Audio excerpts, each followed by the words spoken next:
Hi everyone, my name is Junon. I have a health science background and I'm the author of the book Truth and Empathy, How to Find Your Soulmate.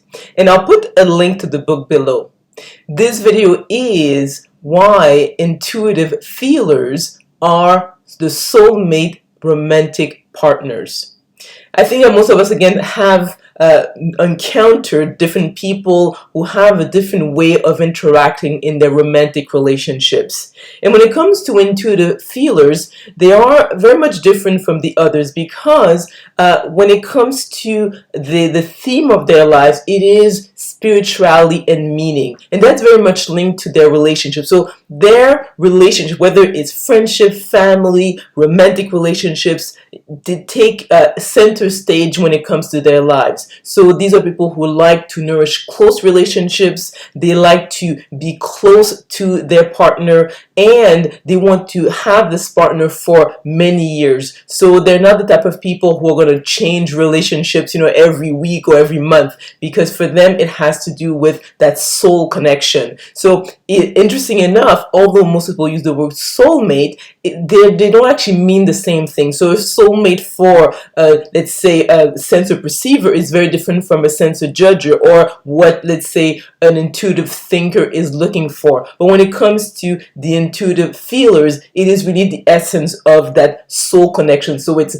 physical, intellectual, emotional, and spiritual connection with their mate, especially when it comes to the intuitive feelers who are the judger type. So we're talking about the ENFJ and especially the INFJ. So it's really sort of a merging of two individuals. So these are people who tend to be very romantic, very affectionate. These are people who want to really, when it comes to sexuality, that it's really reserved for that special person. They're not necessarily religious. So when you look at, let's say, their level of spiritual evolution, the intuitive feelers are on the higher end. So those are people who are very much about spirituality. So they're not the type of people who are going to be very traditional in their views, but at the same time, these are people who are going to put a lot of emphasis on that spiritual connection with their mates. Unfortunately, it's a small percentage of people who fall into the intuitive feeler sort of category. Actually, according to my favorite spiritual teacher, David R. Hawkins, only about 4% of population are truly at the level of love. So if a person is an intuitive feeler, unfortunately, the number of people that they're going to come across who are like them is kind of limited. So, interesting enough, the group of people who are most suitable when it comes to these close, long-term, intimate relationships have sort of the probably hardest time to find a compatible mate.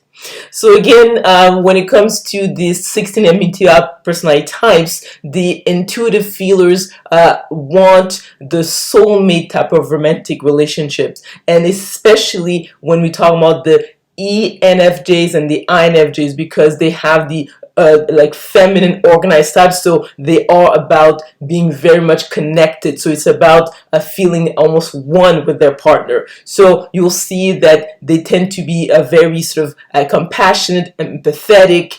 These are people who come from the heart, and their relationships again are very central to who they are, and they want that soul connection with their romantic partner. So I trust that this information was interesting. Maybe you learned something. If you enjoyed this video, please click on the like button, subscribe to my channel, and we will talk soon.